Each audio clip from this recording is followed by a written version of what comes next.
অনলাইনে স্যারকে বলি, স্যার আমাদের জেলাতে আপনার দাওয়াত, আমাদের জেলাতে 10টা মিনিট সময় দিবেন। তো সেই শিক্ষককে, সেই মেন্টরকে আমরা যখন সামনে পাই তখন আমরা মন খুলে তার সাথে কথা বলতে চাই। এবং মজার ব্যাপার হচ্ছে আজকের দিনে কিন্তু আমাদের স্যারের সাথে একটা প্রশ্নোত্তর পর্ব রয়েছে। স্যার আমাদেরকে অনেক প্রশ্নের জবাব দিবেন। তার আগে আমি স্যারকে বিনীতভাবে ডেকে নিতে চাই মঞ্চে। আজকে আপনাদের ছাত্রদেরকে আরো বেশি করে অনুপ্রাণিত করার জন্য এই ফাউন্ডেশনটি যেভাবে এগিয়ে চলেছে, স্যারের যে দূরদর্শিতা সেটাকে আমরা সেলুট জানাই এবং ইনশাআল্লাহ উই আর কমিটেড যে আমরা এটাকে ধারণ করব, মানব এবং প্রমাণ করে দেখাবো ইনশাআল্লাহ। থ্যাংক ইউ সো মাচ প্রিয় স্যার।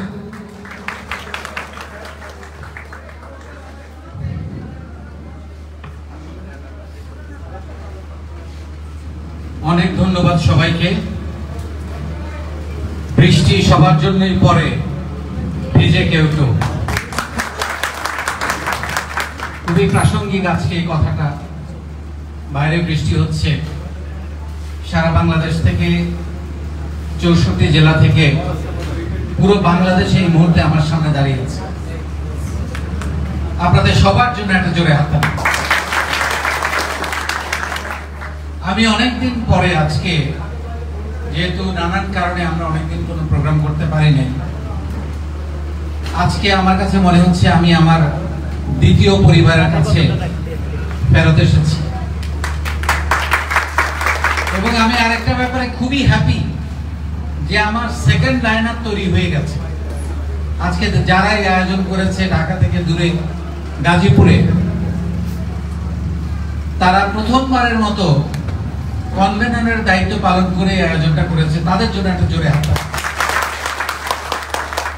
এবং শুধু তারা নয়, এখানে কো কনভেনর, সারা দেশের আমাদের জেলা প্রতিনিধি সবাই এখানে দায়িত্ব পালন করেছে। সবাইকে অনেক অনেক ধন্যবাদ। এছাড়াও শেষ পর্যায়ে এসে আমি তাদেরকে অনুরোধ করেছিলাম যে আমরা কিছু জুনিয়র লিডারদেরকে এখানে দাওয়াত করতে চাই, যারা এসে দেখবে এবং শিখবে। সেই জন্য আমরা কিছু উপজেলা প্রতিনিধি, কিছু কমিউনিটি ভলান্টিয়ার, কিছু ক্যাম্পাস অ্যাম্বাসেডরকে আমরা আমন্ত্রণ জানিয়েছি। এছাড়া এখানে আগে থেকেই আমাদের এখানে ছিল কোর এবং আমাদের জেলা প্রতিনিধি। তো বৃষ্টি সবার জন্যই পড়ে, ভিজে কেউ কেউ। জীবনের সফল, সুখী এবং এগিয়ে যাওয়ার জন্য, ভালো থাকার জন্য পজিটিভিটির কোনো বিকল্প নেই। স্বপ্ন দেখুন, সাহস করুন, শুরু করুন এবং লেগে থাকুন, সফলতা আসবে। সবসময় জিততে হবে, এই অ্যাটিটিউড আপনাকে অস্থির করে তুলবে এবং আপনাকে সর্বনাশের দিকে ঠেলে দেবে। কখনো কখনো হারতে হয়, কখনো কখনো থামতে হয়, তারপর আবার শুরু করতে হয়। মানুষের জন্য কাজ করলে জীবিকার জন্য কাজের অভাব হয়। আপনার জন্ম শুধুমাত্র একটি কাজ করার জন্য হয় না। আপনার ভেতরে এমন কিছু সম্ভাবনা আছে যে আপনি চাইলে আরো অনেক বেশি কাজ করতে পারেন, 2-3টা প্রতিষ্ঠান চালাতে পারেন। সেই যোগ্যতা আপনার আছে। সবার আগে একজন ভালো মানুষ হতে হবে। সুন্দর করে কথা বলাটা শেখেন, দেখবেন জীবনে কোথাও ঠেকবেন না। জীবনে সফল হতে হলে বাবা মার দোয়া নিতে হবে, এইটা কেউ ভুল করেন না। কোন একটা সমস্যা থেকে উদ্ভব হতে পারে এমন একটা সমাধান যেটা হয়তো আপনার বিজনেস মডেল হইতে পারে। সেইভাবে জিনিসটাকে চিন্তা করতে হবে। এবং কোনো একটা কাজে সফল হওয়ার মূল মন্ত্র হচ্ছে সেই কাজটা প্রতিদিন করা। কোন একটা কাজে সফল হওয়ার মূল মন্ত্র হচ্ছে সেই কাজটা প্রতিদিন করা। গুড হ্যাবিটস, আমরা যেগুলোকে বলি ভালো অভ্যাস, গুড হ্যাবিটস তৈরি করা অনেক কঠিন। হ্যাবিটস তৈরি করা অনেক কঠিন, কিন্তু ছেড়ে দেওয়া খুব সহজ। আর ব্যাড হ্যাবিটস তৈরি করা খুব সহজ, ছেড়ে দেওয়া খুব কঠিন। দেখেন কি অসাধারণ ব্যাপার। গুড হ্যাবিট তৈরি করা কঠিন, কিন্তু ছেড়ে দেওয়া সহজ। ব্যাড হ্যাবিটস তৈরি করা সহজ, কিন্তু ছেড়ে দেওয়া কঠিন। সো এটা মাথায় রাখতে হবে, আমরা যেন কোনো ব্যাড হ্যাবিটে না পড়ে যাই, খারাপ মানুষদের সাথে না মিশি, পজিটিভ মানুষদের সঙ্গে মিশি। আপনি যদি উদ্যোক্তা হতে চান, আপনাকে 10 জন উদ্যোক্তার সাথে মিশতে হবে, 11 নম্বর উদ্যোক্তাটা আপনি হবেন। আপনি যদি ভালো মানুষ হতে চান, পজিটিভ মানুষ হতে চান, আপনি 10 জন, 20 জন, 50 জন ভালো মানুষের সাথে মিশবেন, এই রুম গ্যাদারিং এ আসবেন, আপনি 51 নম্বর ভালো মানুষ হবেন, পজিটিভ মানুষ হবেন। কিন্তু আপনি যদি নেগেটিভ মানুষ হন, আপনার সঙ্গে কেউ মিশতে চাইবে না, আপনার সঙ্গে কেউ কথা বলতে চাইবে না, কথা বলে স্বাচ্ছন্দ্য বোধ করবে না, আপনি একা হয়ে যাবেন, আপনার কোনো নেটওয়ার্ক তৈরি হবে। এই ফাউন্ডেশনের সবচেয়ে বড় বিউটি হচ্ছে নেটওয়ার্ক। সেদিন আমি একটা ইউটিভি লাইভে একটা গল্প, আপনারা জানেন প্রত্যেক সপ্তাহে আপনাদের গল্প আমি শেয়ার করি। আমাকে জামালপুরের, এখানে আছে নিশ্চয়ই উপস্থিত সুবর্ণা আপা, জামালপুরের একটা মেয়ে আমাকে বলল সৌদি আরবে গিয়ে তার পণ্য প্রদর্শনী করেছে। কল্পনা করেন ব্যাপারটা একবার, জাস্ট চোখ বন্ধ করে একবার কল্পনা করেন। জামালপুরের একটা মেয়ে জামালপুরে বসে সৌদি আরবে পণ্য প্রদর্শনী করে 2 ঘন্টায় 1,82,000 টাকা সেল করছে। এইটা আপনি কোথায় পাবেন?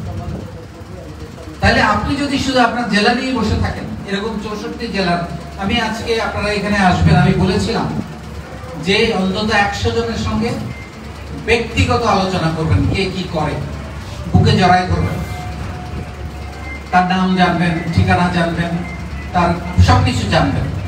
দেখবেন সে হয়তো একদিন আপনার বিজনেস পার্টনার হবে, আপনার ক্রেতা হবে। ইভেন নট অনলি দ্যাট, আপনি ঠাকুরগা যাবেন, দেখবেন বাস স্ট্যান্ডে 2 জন দাঁড়ায় আছে, কোথায় পাবেন? আমি কালকে অনেকগুলো ছবি দেখছিলাম এবং I was so amazed, এবং আমি এত আবেগপ্রবণ হয়ে যাচ্ছিলাম যে আমাদের মেয়েরা ঢাকায় এসে আমাদের অন্য মেয়েদের বাসায় থাকছে, কোথায় পাবেন? সো এখানে অনেক নারী উপস্থিত হয়েছে, আমি তাদের জন্য একটা হাততালি। আমি সবসময় আপনাদের জেলাগুলোতে বা প্রবাসে আমাদের বাংলাদেশের অক্সিজেন প্রবাসীদের প্রতি আমি শ্রদ্ধা জানাচ্ছি এই অনুষ্ঠান থেকে। তারা, আমরা এখানে গরমের কথা বলছি, আজকে এখানে কারেন্ট নাই আনফরচুনেটলি, বাট বাইরে বৃষ্টি হচ্ছে, একটু গরম, হিউমিডিটি বেশি, কিন্তু চিন্তা করেন তারা 48 ডিগ্রি তাপমাত্রায় কাজ করে, তাহলে তারা কত কষ্টে আছে। আমাদের দেশে অক্সিজেন পাঠাচ্ছে তারা, তাই না? সেই জন্য আমি তাদেরকে অক্সিজেন বলি, তাদেরকে আমি অনেক ভালোবাসি, তাদের জন্য আমরা অনেক কাজ করছি এবং করে যাব ইনশাআল্লাহ। আমি সবসময় বলি, জীবনে যা কিছুই আপনি করেন না কেন, WHY, এই হোয়াইটা আগে ঠিক করবেন। আপনি এই ফাউন্ডেশনে কেন সময় দেন, এইটা আপনি ঠিক করবেন। আপনি এই ফাউন্ডেশন থেকে যদি কিছু নিতে না পারেন, 2টো জিনিস হইতে পারে। একটা হলো আপনার হয়তো সময় নষ্ট করছেন, আসলে কিছু শেখার আগ্রহ নাই। আরেকটা হলো আপনি অনেক কিছু এখান থেকে নিয়ে যাচ্ছেন। আমাদের এই ফাউন্ডেশনে আমরা গত একটা ব্যাচে 90 দিন করে প্রশিক্ষণ দিয়ে গত 7 বছর 5 মাসে 29টা ব্যাচ শেষ করে 30 নাম্বার ব্যাচ আমরা এখন কিন্তু পরিচালনা করছি। কথা বলার জড়তা কাটানো, লিডারশিপ, উদ্যোক্তা হওয়া, বিভিন্ন বিষয়ে দক্ষতা অর্জন করা, যেমন presentation skills, communication skills, emotional intelligence, basic accounting, basic ICT, sales marketing, digital marketing, positivity, আপনাকে সাহসী করে তোলা, নেটওয়ার্কিং, এত কিছু আমরা এখানে দিচ্ছি। আপনি যদি কিছুই এখান থেকে নিতে না পারেন, এটা আপনার ব্যর্থতা, আপনার সময় নষ্ট। সো হোয়াইটা স্বার্থপরের মতো, হোয়াইটা আপনি জেনে নেবেন যে কেন আমি এখানে আসছি এবং আমার পাওনা এখান থেকে আমাকে বুঝে নিতে হবে। আজকে এখানে আমি বাংলাদেশের সকল লিডারদেরকে আমি পাচ্ছি। লিডার হয়ে কেউ জন্মায় না। রিপোর্ট বাই লিডারশিপ নিয়ে কথা বলবেন, আমিও আপনাদেরকে শেখাই। লিডার নিয়ে কেউ জন্মায় না, লিডার তৈরি হয় চর্চার মধ্য দিয়ে, প্রশিক্ষণের মধ্য দিয়ে, অ্যাটিটিউডের মধ্য দিয়ে। রাস্তায় একটা দুর্ঘটনা ঘটলে কেউ ছবি তোলে, কেউ দাঁড়িয়ে দাঁড়িয়ে দেখে, কিন্তু একজন লিডার ঠিকই তাকে কোলে নিয়ে রিক্সা করে বা গাড়িতে করে হাসপাতালে নিয়ে যায়। ও হচ্ছে লিডার। লিডার পথ দেখা, লিডার পথ দেখা। লিডার কোনো কমপ্লেইন করতে পারে না, লিডার সমস্যার সমাধান করে, লিডারকে স্যাক্রিফাইস করতে পারে। আমি কি পাইলাম এই চিন্তা করে কেউ কখনো লিডার হইতে পারে না। আমি কি দিলাম এই চিন্তা করে লিডার হওয়া যায়। আপনি দিতে থাকেন, আল্লাহর তরফ থেকে অটোমেটিক আসবে, আপনি কল্পনা করতে পারবেন। সেই জন্য আমি একটা কথা সবসময় আপনাদেরকে বলি যে আমি গিভার। আমি এখানে আপনাদেরকে দিতে এসেছি, আপনাদের আমার জন্য কিছু করার দরকার নাই। আপনাদের কাছ থেকে আমি একটা জিনিস পাই, সেটা হচ্ছে ভালোবাসা। কিন্তু আমি দায়িত্ব নিয়ে বলছি, আপনারা যদি কেউ আমাকে ভালো নাও বাসেন, আমি এই কাজটা করে যাব, কারণ এই কাজটা করে আমি আনন্দ পাই। এই কাজটা করে গত 7.5 বছরে আমি অনেক উদাহরণ তৈরি করেছি, একটা দুইটা নয়, হাজার হাজার। যেসব মেয়ের বাচ্চার দুধ কেনা বন্ধ হয়ে গেছিল, স্কুলে পড়া বন্ধ হয়ে গেছিল, সেই সব মেয়ের বাচ্চা এখন স্কুলে যায়। আমাদের ফাউন্ডেশনের উদ্যোক্তারা মাসে এখন কোটি টাকা সেল করে, বেকার ছিল, কিছুই করতে পারে। আমি তো রেজাল্ট পাচ্ছি। আমার ফাউন্ডেশনের ছেলেরা মেয়েরা এরকম প্রোগ্রামে আসবে, প্রত্যেকে নিজস্ব গাড়ি করে। সেই স্বপ্ন আমি আপনাদেরকে নিয়ে দিই।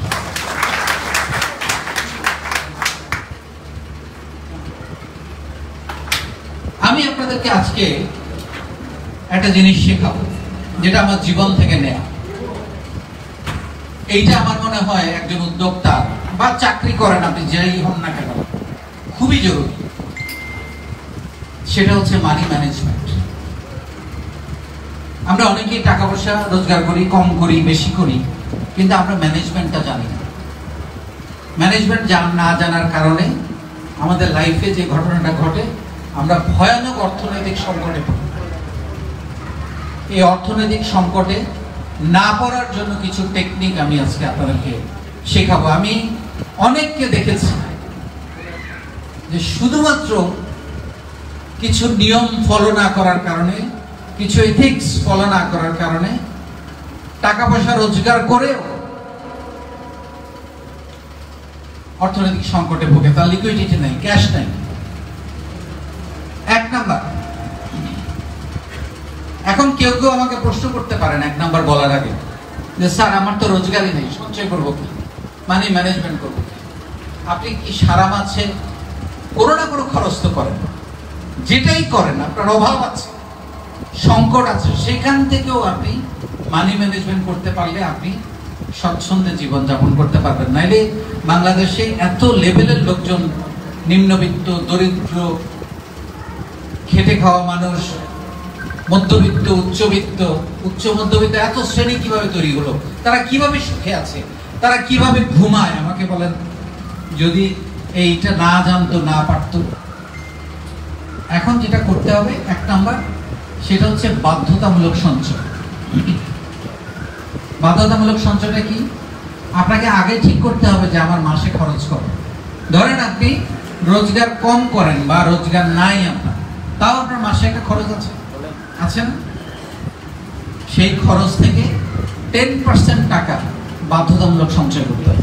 একদম আমি খাবো না, দরকার হলে পড়বো না, হেঁটে যাব, মোবাইলে কম কথা বলবো, ইন্টারনেটে কম থাকবো, কিন্তু আমি 10% সঞ্চয় করব। আমার যদি মাসে ইনকাম 10,000 টাকা হয়, আমি মাসে 1,000 টাকা সঞ্চয় করব, সেটা যে কোনো। তারপরে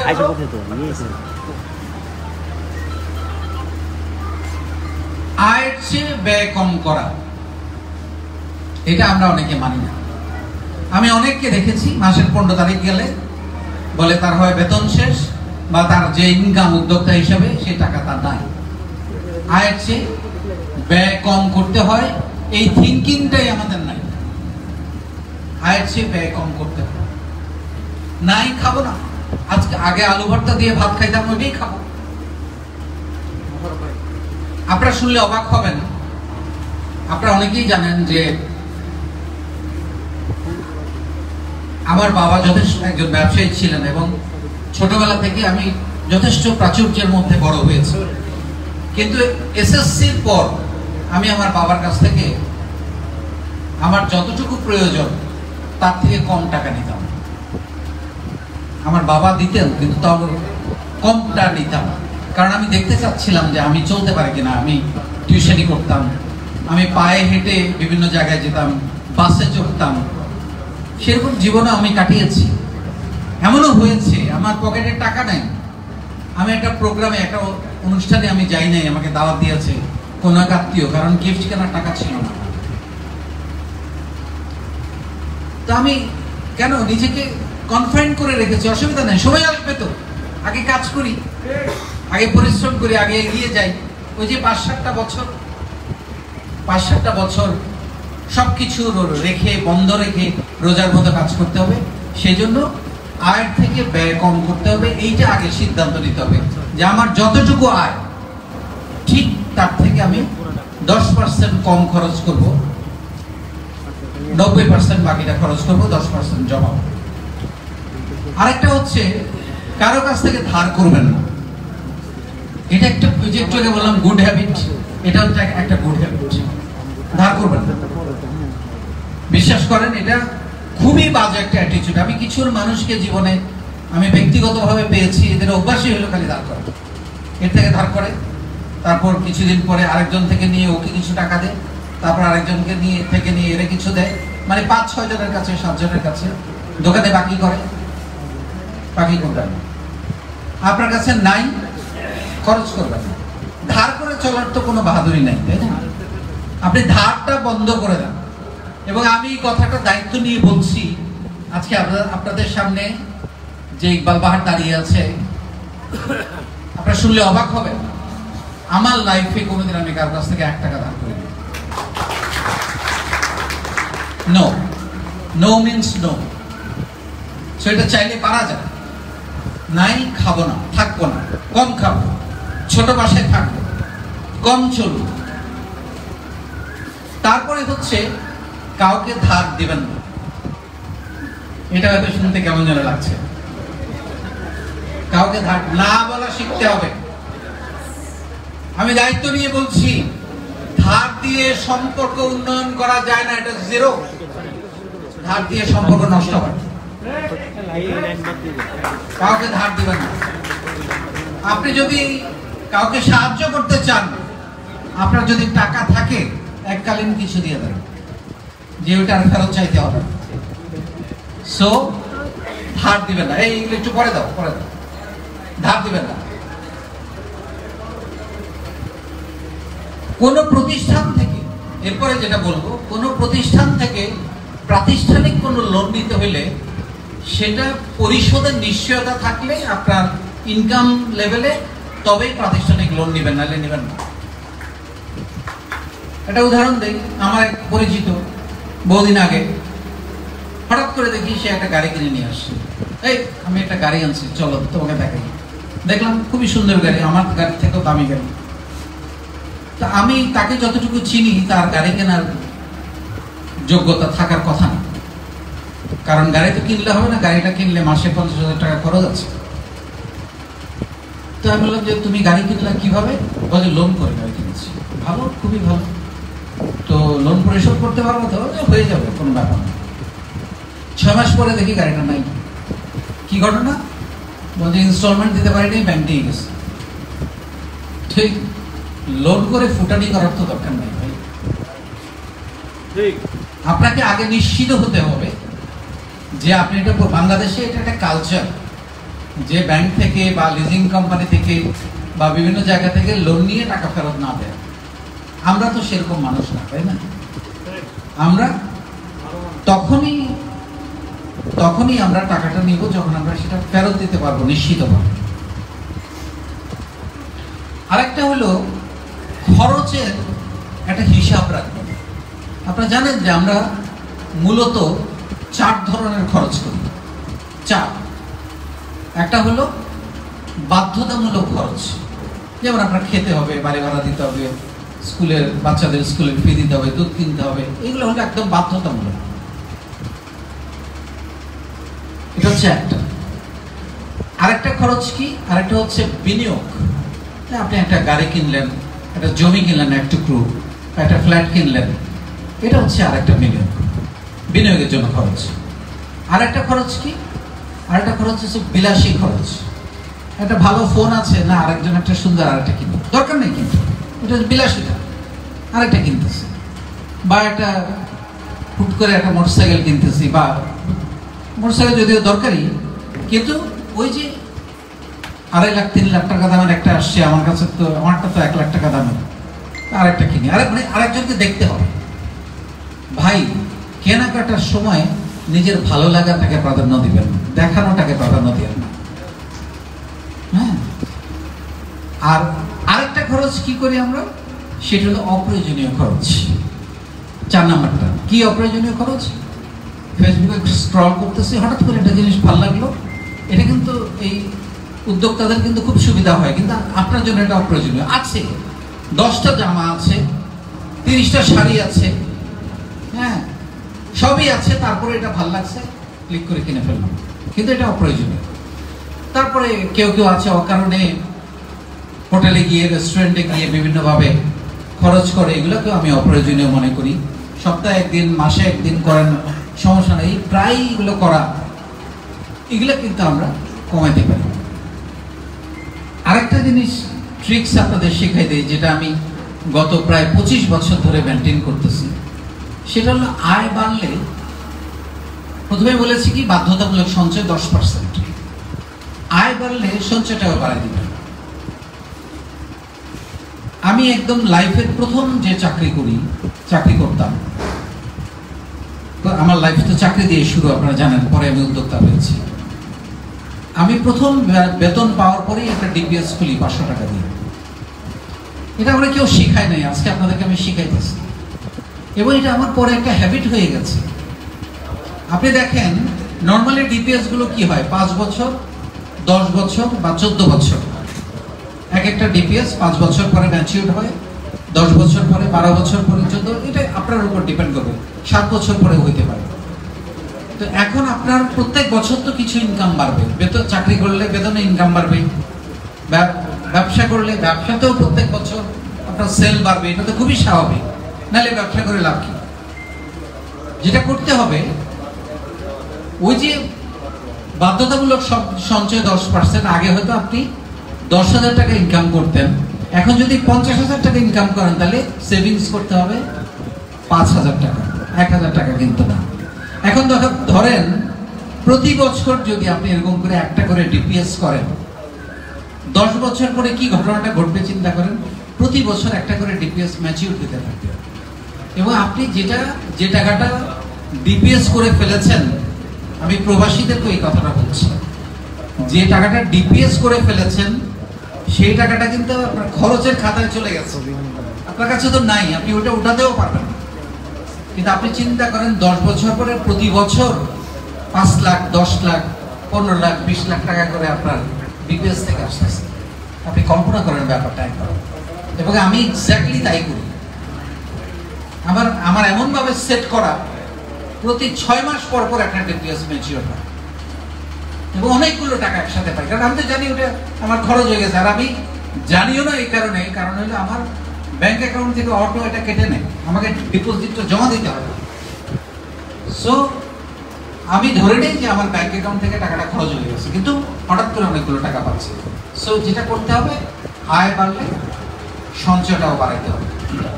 আরেকটা হচ্ছে ওই যে বললাম, আপনার জীবনে এমন কিছু মানুষের হক আছে যাদেরকে আপনি চেনেন না, যাদের সঙ্গে আপনার রক্তের কোনো সম্পর্ক নেই।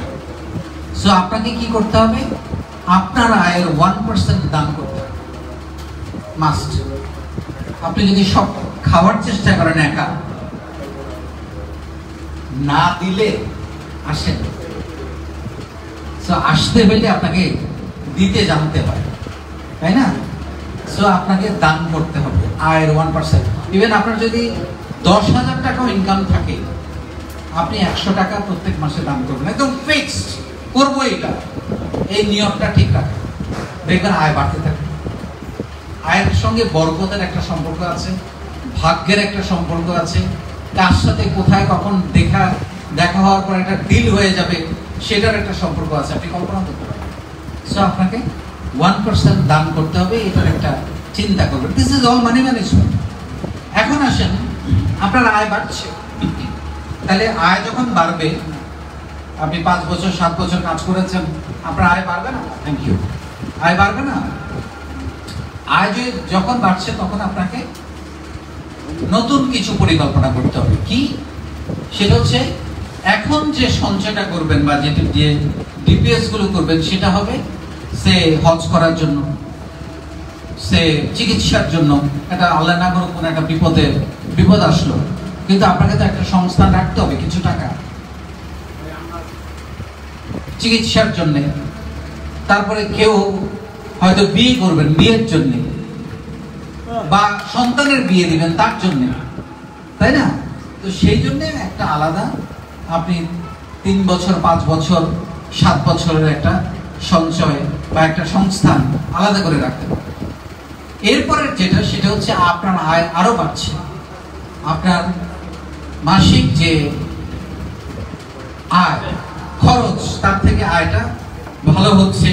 তো যেটা হয় আমাদের সবার যেটা হয়, কিছু সেভিংস থাকলে, কিছু টাকা পয়সা থাকলে আমরা যেটা করি সেটা হলো গিয়ে খরচ করে ফেলি, দামি ফোন কিনে ফেলি, বা কিছু একটা অপ্রয়োজনীয় অনেক কাজ করে ফেলি। হ্যাঁ, ওরা দিয়ে দেয়, এটা করি ওটা করি, নানান ভুল জায়গায় ইনভেস্ট করে ফেলি, নানান কিছু করি। সেটার জন্য আপনাকে যেটা করতে হবে সেটা হচ্ছে ভবিষ্যতের, যেমন ধরেন আপনি একটা জমি কিনবেন 10 বছর পরে, এখন পরিকল্পনা করেন যে আগামী 10 বছর পরে আমি একটা জমি কিনবো। সেটার জন্য একটা অ্যামাউন্ট সঞ্চয় করতে থাকেন, মাসে 500 টাকা হোক, 1000 টাকা হোক, 2000 টাকা হোক। আপনি একটা গাড়ি কিনবেন, 10 বছর আগে পরিকল্পনা করেন। আমি এই কথাগুলো আমি নিজে করেছি বলে আপনাদেরকে বলছি। আমি এখন যে গাড়িটাতে চড়ি সেটার বয়স 10 বছর হয়ে গেছে গাড়িটার, কিন্তু সেইটা 10 বছর আগে কেনার জন্য তারও 10 বছর আগে আমি পরিকল্পনা করেছি। সো এইটা মাথায় রাখতে হবে। আপনি একটা গাড়ি কিনবেন বা একটা ফ্ল্যাট কিনবেন বা একটা বাড়ি বানাবেন, গ্রামের বাড়িতে হোক বা যেখানে হোক, সেটার জন্য 10 বছর আগে থেকে আপনাকে এই পরিকল্পনাগুলো করতে হবে। এটা যদি আপনি না করেন, তাহলে আপনি দেখবেন যে আপনার অর্থনৈতিক সংকট কোনোভাবেই আপনি দূর হচ্ছে না। এবং কিছু মানুষকে আরেকটা উদাহরণ আমি দিলে আপনারা এখন বুঝতে পারবেন, মিলাইতে পারবেন। আপনার আত্মীয় স্বজনের মধ্যে বা বন্ধু বান্ধবের মধ্যে কিছু মানুষ দেখবেন তার প্রচুর ক্যাশ ফ্লো। আমি আমার এক আত্মীয়কে চিনি, মাসে 10 লাখ টাকা ইনকাম করে। বিশ্বাস করেন, প্রতি মাসে মিনিমাম 10 লাখ টাকা ইনকাম করে। কিন্তু আপনি তার কাছে যাবেন যে কোনো মুহূর্তে গিয়ে যদি বলেন যে 50,000 টাকা খরচ করতে হবে বা 50,000 টাকা তার কাছে ক্যাশ নাই, সবসময় অভাবে। কারণ সে জানে না, মানি ম্যানেজমেন্ট জানে না, খরচটা কিভাবে করতে হয়, সঞ্চয়টা কিভাবে করতে হয়, কোথায় কোথায় পকেট করতে হয়, এটা সে জানে না।